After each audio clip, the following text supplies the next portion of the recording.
Lockdown के शुरू होने के बाद प्रधानमंत्री तीसरी बार देश को संबोधन करने के लिए आए और हमेशा की तरह जो वो शब्दजाल फैलाते हैं, नया नारा फेंकते हैं, कुछ कैमोफ्लेजिंग करते हैं और कुछ झूठ भी बोलते हैं। कल के भाषण में ये सब कुछ शामिल था। प्रधानमंत्री एक बहुत बड़ा झूठ बोले कि पीपीई और N95 की किट्स इस देश में नहीं बनती थी, मैंने बनवानी शुरू की। प्रधानमंत्री इस डॉक्यूमेंटेड ट्रुथ को नकार नहीं सकते कि 31 जनवरी से पहले और 8 फरवरी के बाद हिंदुस्तान इन सेफ्टी इक्विपमेंट्स को एक्सपोर्ट कर रहा था और 24 मार्च तक एक एक्सपोर्ट जारी थी और फिर सरकार के ही एक सर्कुलर के द्वारा, एक ऑर्डर के द्वारा उसको बाहर भेजना बंद किया गया। इसलिए ऐसा झूठ नहीं बोलना चाहिए जो डॉक्यूमेंट्स प्रूव करेंगे कि प्रधानमंत्री सच नहीं बोल रहे हैं। फिर प्रधानमंत्री ने एक जो नया नारा फेंका, इस बार वो फेंका आत्मनिर्भर भारत बनाएंगे। तो प्रधानमंत्री ये जानते नहीं है जो उनकी खुद की नीतियां रही हैं हिंदुस्तान के आत्मनिर्भरता को तोड़ने की। हमारे देश के पब्लिक सेक्टर को, गवर्नमेंट सेक्टर को कमजोर करने की पूरी कोशिश की गई 6 साल के अंदर। हमारे पब्लिक सेक्टर को और गवर्नमेंट सेक्टर को 100% विदेशी पूंजी के आगे फेंकने के फैसले लिए गए और विदेशी पूंजी को ज्यादा से ज्यादा रियायत देने के लिए हिंदुस्तान के श्रम कानूनों को कमजोर किया गया और उसके साथ साथ हमारे किसानों की जमीन को बड़ी आसानी से छीन लेने के लिए कई बार ऑर्डिनेंस लाए गए। तो कौन सी आत्मनिर्भरता की बात कर रहे हैं प्रधानमंत्री? मैं बताना चाहती हूँ मिस्टर प्राइम मिनिस्टर, हमारा देश आत्मनिर्भर है जिसकी आपने कमर तोड़ने की पूरी कोशिश की। वो आत्मनिर्भर भारत कौन सा है? हमारे देश के करोड़ों मजदूर जो सिर्फ पगार पे जिंदा हैं, जो स्वतः रोजगार हैं, जो दिहाड़ीदार हैं, जो अपने गांवों को छोड़ के दूर दराज काम करने के लिए जाते हैं, माइग्रेंट वर्कर्स हैं।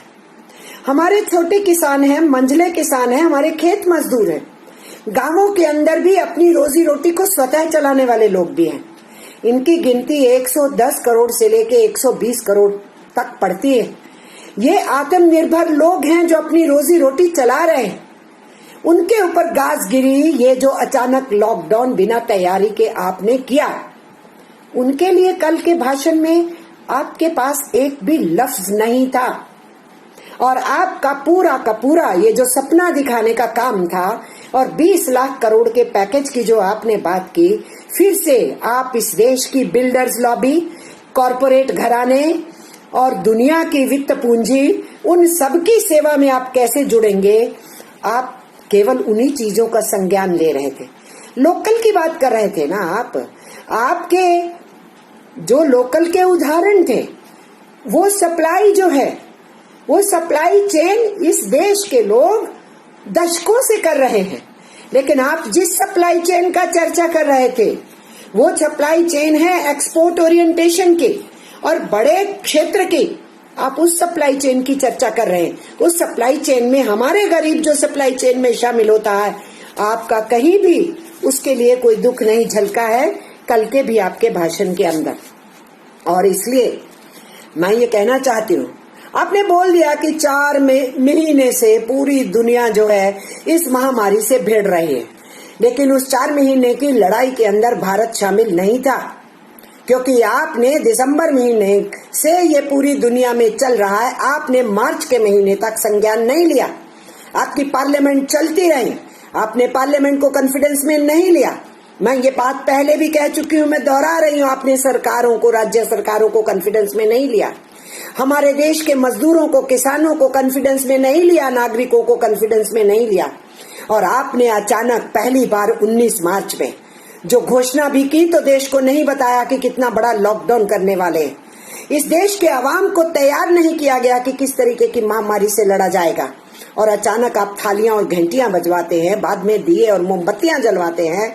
लेकिन जो हताश हो गया करोड़ों की गिनती में, जिसका 20 मार्च के बाद वेतन नहीं मिला, और वो ये सोच के कि आपने कहा है 18 दिन में महाभारत लड़ा गया था और जीत लिया गया था, 21 दिन के अंदर, 21 दिन के लॉकडाउन में कोरोना पे जीत हासिल को हो जाएगी, और वो ये सोच के कि प्रधानमंत्री ने कहा है 21 दिन में फारिग हो जाएंगे, वो अपने कष्ट को सहने के लिए तैयार रहा। अब तो 47 दिन हो चुके हैं। वो सड़कों के ऊपर कब से चल रहा है, वो मजदूर फंस रहा है जंगलों में, रेल पटरी पे चल रहा है, कट रहा है रेल पटरी पे, एक्सीडेंट्स में मर रहा है, भूख से मर रहा है, आत्महत्या से मर रहा है। हमारी वो माइग्रेंट वर्कर बहनें पैदल चल रही हैं प्रेगनेंसी की हालत में।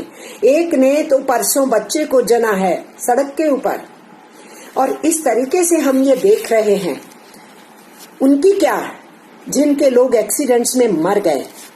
आपने कहा कि गांवों की तरफ देखो, ये सब गांवों की तरफ ही तो जा रहे थे, जिनको पहुंचाने का इंतजाम आपने नहीं किया। और अभी भी जो लोग फंसे हुए हैं आपके पास, उनके लिए ब्लूप्रिंट नहीं है। विदेशों से आने वालों के लिए आपके पास ब्लूप्रिंट मौजूद है। और इसलिए आपने बीच में पूरा प्रयास किया कि मजदूरों को रोका जाए, जाने नहीं दिया जाए। आपकी सरकार ने रेलें चलाने से बीच बीच में रोक दिया। ये सब कुछ आपने किया और आप ये कह रहे हैं आत्मनिर्भर भारत बनाएंगे। और जो आत्मनिर्भर भारत है, खुद कमा के खुद खाता है, उसके लिए आपके इस पैकेज के अंदर कुछ भी शामिल नहीं है। उसकी आपने बात नहीं की, उसके कष्ट के साथ आपने आवाज नहीं उठाई। और आप बात क्या कर रहे थे चीफ मिनिस्टर्स के साथ? कंपैशन होना चाहिए, स्टेट्समैनशिप होनी चाहिए। ये कंपैशन है मिस्टर प्राइम मिनिस्टर कि आपने एक लफ्ज नहीं बोला कष्ट में रहने वाले लोगों के लिए, और आपने कह दिया कि तपस्या कीजिए और त्याग कीजिए। जो लोग नवाले के लिए तरस रहे हैं, कैश नहीं उनके हाथ में, उनके लिए आप त्याग और तपस्या की बात कर रहे हैं। एक और बहुत बड़ा झूठ आपने बोला कि सबको कैश मिल गया घरों में बैठ के, आपको चिंता नहीं हुई डिजिटल इंडिया में। झूठ बोल रहे हैं। जो कवर्ड हैं वो भी सारे कवर नहीं हुए कैश ट्रांसफर में। जो किसी स्कीम में कवर नहीं होते, हमारे गरीब गुरबा, उनको कुछ नहीं मिला। जिनके पास राशन कार्ड्स हैं उनको भी 100% कवरेज नहीं मिला। जिनके पास राशन कार्ड नहीं वो भी उसी बदतर हालत में हैं, उनको राशन नहीं मिला। और अभी भी लंबी लंबी लाइनों में फिजिकल डिस्टेंसिंग की परवाह किए बिना मजदूर 6-6 घंटे खाने के इंतजार में खड़ा रहता है। आपने संज्ञान नहीं लिया। उन 2 बच्चों का भी संज्ञान नहीं लिया जिनका पिता उनकी माँ को साइकिल के ऊपर वापिस अपने गांव लेकर के जा रहा था और वो बच गए हैं, माँ बाप मर गए हैं। इसलिए मिस्टर प्राइम मिनिस्टर, आपका दिल धड़कता है कॉरपोरेट घरानों के लिए, विदेशी पूंजीपतियों के लिए और इस देश की बड़ी बड़ी लॉबी के लिए। इसीलिए आपके पैकेज के अंदर उनके लिए कुछ नहीं था। आपने अपने पैकेज में 20 लाख करोड़ का सपना दिखाया। वो काफी है आपके देशभक्तों के लिए जो तथाकथित आपके भक्त हैं। वो देशभक्त नहीं है, वो शिवडो देशभक्त हैं। उनको डुगडुगी बजाने का आपने छिंचना दे दिया। और आपके जो गोदी मीडिया हैं उनके लिए भी 2-3 दिन का काफी सामान मिल गया है आपके इस भाषण से। वो चलता रहेगा। पर मैं ये कहना चाहती हूँ, उस 20 लाख करोड़ में जब आपने ये सपना दिखाया मुंगेरी लाल का, तो कुछ सेंटेंसेस बोलने के बाद साथ में आपने ये भी बोला, आपने ये कहा कि इसके अंदर वो सब कुछ शामिल है। क्या शामिल है? जो वित्त मंत्री पहले 1,76,000 करोड़ का पैकेज देके गई थी। इसमें क्या शामिल है? जो रिजर्व बैंक ऑफ इंडिया के गवर्नर बीच में आए थे और आकर के कई घोषणाएं करके गए थे, वो भी शामिल है। जो वित्त मंत्री दोबारा आके बहुत से कंसेशंस कॉर्पोरेट घरानों को देके जा चुके हैं, वो भी, जिसके तहत और बहुत सी छूट देने का काम किया गया आरबीआई के द्वारा या वित्त मंत्री के द्वारा। ये सब कुछ अगर पैकेज मिला लिए जाते हैं, जो ऑलरेडी दिया जा चुका है वो 11 लाख करोड़ है। उसके अलावा आरबीआई ने जो कुछ पिछले दिनों इशारा किया, 5 लाख करोड़ आरबीआई संज्ञान में ले चुकी है। वो बांटने का काम जो उनको करना है और किनके लिए करना है सब हम जानते हैं। इसलिए बड़े बिजनेस के वास्ते आप सब कुछ करने को तैयार हैं और ये सब मिला करके हो जाता है 16 लाख करोड़ रुपया। 20 लाख करोड़ का जो आपने झुंझुना दिखाया है, उसमें से सिर्फ 4 लाख करोड़ है जिसको हम कह सकते हैं जीडीपी का 2 या 2.5% बनता है। पर आपको तो पूरी दुनिया के अंदर अपनी पीठ फुकवाने का काम करना होता है। इसलिए आप बताना चाहते थे कि अगर अमेरिका 13% दे सकता है जीडीपी का, इंग्लैंड 12% दे सकता है जीडीपी का, कनाडा 10% दे सकता है जीडीपी का, तो हिंदुस्तान पीछे नहीं है जी, हम भी 10% दे रहे हैं जीडीपी का। जनाब, जीडीपी कहाँ है आपके? दुनिया बता रही है कि हिंदुस्तान 0 तक होने वाली है उसकी ग्रोथ। ये दुनिया बता रही है कि 40 करोड़ से नीचे ज्यादा गरीबी में धंस जाएंगे। ये तो अब सर्वविदित हो गया हिंदुस्तान के खुद के सर्वेस पे कि 27% अनएम्प्लॉयमेंट रेट हो गई। तो वो माइग्रेंट वर्कर, वो दिहाड़ीदार, उसके लिए इस बजट के अंदर कुछ नहीं है, कैमोफ्लेजिंग है। और मिस्टर प्राइम मिनिस्टर, मैं सीधे सीधे कहना चाहती हूँ, आपने रिफॉर्म्स का बात किया, आपने कहा मानव केंद्रित विकास होना चाहिए। तो आपके विकास के मॉडल में मानव तो केंद्र में है ही नहीं, ये हम 6 साल से देख ही रहे हैं। और उसके साथ साथ आपने बहुत बड़ी रिफॉर्म्स की चर्चा कर दी। आपके रिफॉर्म्स क्या हैं? आपके रिफॉर्म्स किसान को बाहर फेंक देंगे। आप एपीएमसी की बात करते हैं और एफसीआई को आप वाइंड अप कर देना चाहते हैं। और इसलिए बाजार बाजार और बाजार आपके जहन में है। आप छोटे किसान को, मंझले किसान को बचाने की बात नहीं करते, जो 85% किसानी करने वालों में से है। और आपके जो रिफॉर्म्स के मॉडल हैं वो हिंदुस्तान के मजदूरों के ऊपर और कुठाराघात करने के हैं। उसका पर्दाफाश लगातार हो रहा है। तो प्रधानमंत्री जी, आप जब मुख्यमंत्री थे, आपने गुजरात को तथा कथित मॉडल बनाया था कुछ चीजों का। वो मॉडल आप पूरे देश के ऊपर लागू कर रहे हैं, उसके ऊपर मैं बात करना चाहती हूँ। इसलिए ये आपको आज ये कहना चाह रही हूँ। आपका क्या मॉडल था? आपका मॉडल था किसानों की जमीन छीनो, आदिवासियों की जमीन छीनो, बड़े कॉरपोरेट घरानों को दो, अदानी और अंबानी को दी गई। जो 50 साल से वहां बसे हुए किसान थे, पंजाब से ले जा करके बसाए गए थे, पाकिस्तान के साथ लगने वाली सरहदों के जगह के ऊपर बसाए गए थे ताकि वो एक ढाल बन सके।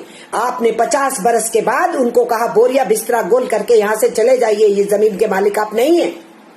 आपने आदिवासियों और किसानों की जमीन छीन करके वल्लभ भाई पटेल के, सरदार वल्लभ भाई पटेल का बड़ा ऊंचा बुत खड़ा किया, जिसमें आपके कॉरपोरेट घरानों के मित्रों ने एक नया पैसा नहीं दिया। हमारी जनता के पैसे से बने हुए पब्लिक सेक्टर का उसमें 3000 करोड़ ले लिया गया। आपने उन आदिवासियों और किसानों को जमीन वापस नहीं की। और इसलिए हम जानते हैं कि आपका एजेंडा क्या है।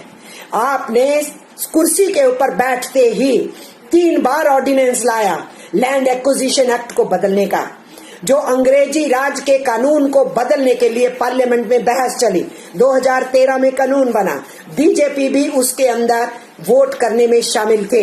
आपने कुर्सी पे बैठते ही 2014 में उस कानून को तोड़ने की कोशिश की। तो आपका जो रिफॉर्म्स का एजेंडा है किसानों के बारे में, जमीन के बारे में, आपने लैंड की बात की, हम परिचित हैं उससे। आपने लिक्विडिटी की बात की, तो हम जानते हैं आपके राज के दौरान 36 घराने देश को छोड़ के भाग गए। उनमें से कुछ का पिछले दिनों के अंदर पैसा माफ किया गया। आपके राज में 13 लाख करोड़ रुपए से ऊपर नॉन परफॉर्मिंग एसेट्स बनाए गए। वो पैसा सारा डूबत पैसा है और वो देश के ऊपर बहुत बड़ा कुठाराघात है। हम जानते हैं लिक्विडिटी के क्या मायने हैं। नोटबंदी के टाइम में सारी जनता का पैसा निकलवा लिया गया, ये सब हम जानते हैं। उसकी लंबी बखान आज हम क्या करेंगे। तीसरी बात आपने जो की लॉ की, तो रूल ऑफ लॉ को तो आप मानते नहीं। रूल ऑफ लॉ आपको और आपके लोगों को प्रोटेक्ट करने के लिए होना चाहिए। रूल ऑफ लॉ जो विरोधी हैं, जो आपके ऊपर उंगली उठाते हैं, आपकी पॉलिसी का क्रिटिसिज्म करते हैं, उनको बंद करने के लिए इस्तेमाल किया जाता है। और इसीलिए आपने इस जो मेडिकल इमरजेंसी थी उसको भी लॉ एंड ऑर्डर की प्रॉब्लम बना दिया। इसलिए वर्कर जब वेतन की मांग कर रहा है उसकी पिटाई हो रही है, जब वो घर जाने की बात कर रहा है उसकी पिटाई हो रही है, जब वो राशन के लिए सड़क पे निकल रहा है उसकी पिटाई हो रही है। क्योंकि आपकी नजर में ये कोई मानवीय समस्या नहीं है, ये कोई मेडिकल इमरजेंसी नहीं है, ये लॉ एंड ऑर्डर प्रॉब्लम है। और चौथी बात आपने एल की क्या कही, लेबर। तो आपने यही काम गुजरात के अंदर किया था किसानों के लिए, और इसी तरीके से आपने लैंड का काम तो किया ही था, लिक्विडिटी के मामले में भी आपका यही हिसाब था, और रूल ऑफ लॉ को हम जानते हैं, गोधरा से लेके गोधरा के बाद के कांडों में क्या हुआ, आप रूल ऑफ लॉ का कितना सम्मान करते हो। और जो लेबर की बात है, आपके चीफ मिनिस्ट्री के राज के दौरान वहां पर श्रम कानूनों को बहुत तोड़ा और मरोड़ा गया था, और आज एक तरफ आप तथाकथित सपना दिखा रहे हैं और लोगों को कैमोफ्लेज करके झूठ के अंधेरे में फंसा रहे हैं, दूसरी तरफ हिंदुस्तान के श्रमिकों के कानून को तोड़ रहे हैं। आपने कुर्सी पे बैठते ही वसुंधरा राजे की सरकार को, बीजेपी की सरकार को इस्तेमाल करके 4 कानूनों को वहां असेंबली में चेंज करवा के और राष्ट्रपति के सिग्नेचर करवा के दिए। उसके बाद पूरे हिंदुस्तान के चीफ सेक्रेटरीज को एडवाइजरी देके उन कानूनों में 10 राज्यों में परिवर्तन कराया। आज आप उत्तर प्रदेश की योगी सरकार का इस्तेमाल कर रहे हैं और उनके जरिए से ऑर्डिनेंस लाया गया है, एक देश, एक भाषा, एक नेता, एक टैक्स, एक पहरावा, एक खान, यही बातें आप करते हैं ना। और उसी के तहत आपने कहा कोडिफिकेशन का, जब हम लोगों ने विरोध किया ट्रेड यूनियंस ने, तो आपने कहा एक देश एक कानून, और आज केंद्रीय कानूनों के ऊपर एक राज्य की सरकार ऑर्डिनेंस बना रही है। ये है आपका फेडरलिज्म। फेडरलिज्म के ऊपर चोट, उसको तोड़ना और कंट्राडिक्टरी नारे देना, आपका सारा भाषण विरोधाभास से भरा हुआ था।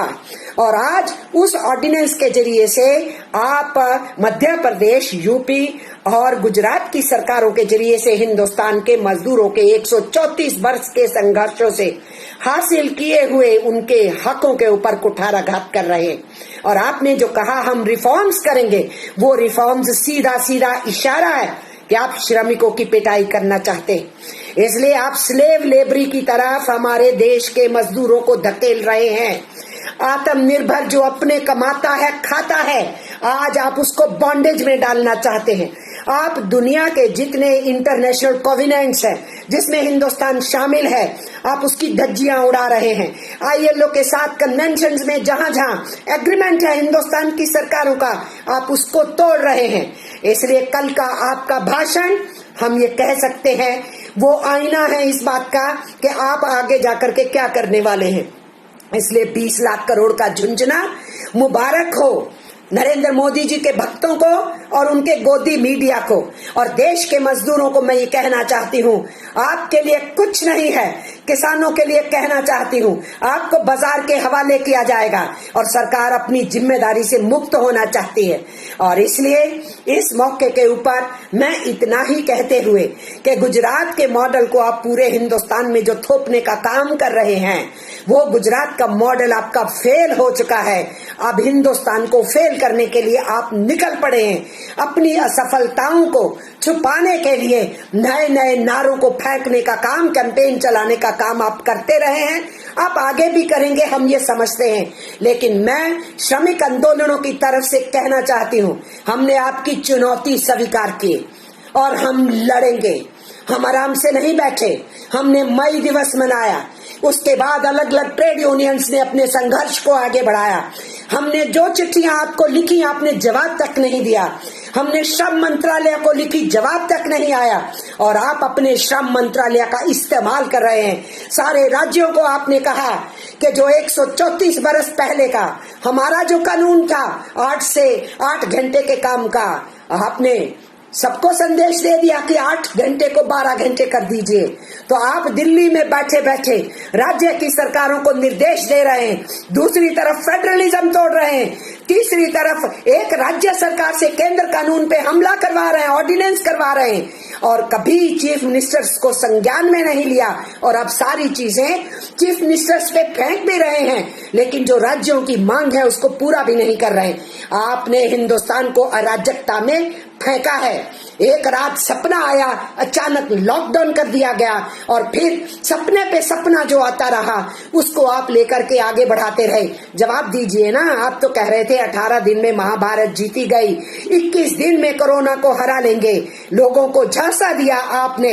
और आज बात करते हैं कोरोना तो अभी बहुत देर चलना है, इसलिए लॉकडाउन और रहना है और हमको रिफॉर्म्स करना है और हिंदुस्तान को बड़ा ताकतवर बनाना है।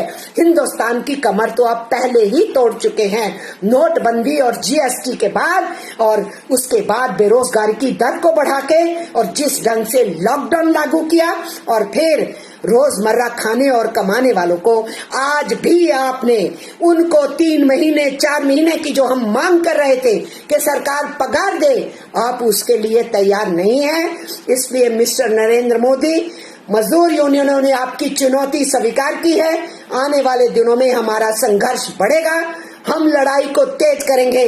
हम आराम से नहीं बैठे, हम अंग्रेजों से लड़े थे तो हम अपने आजाद हिंदुस्तान में अपने ही देश के लोगों द्वारा चुनी हुई सरकार, चाहे अल्पमत की वोटें लेके ज्यादा सीटें लेकर के बैठी हुई सरकार हो, हम उससे लड़ेंगे और भिड़ेंगे। आम आवाम से मैं कह रही हूँ, लड़ाई के लिए तैयार रहें। श्रमिकों से मैं कह रही हूँ, किसानों से कह रही हूँ, आने वाले दिनों में गहन संघर्ष होगा, हम उसकी तैयारी करें।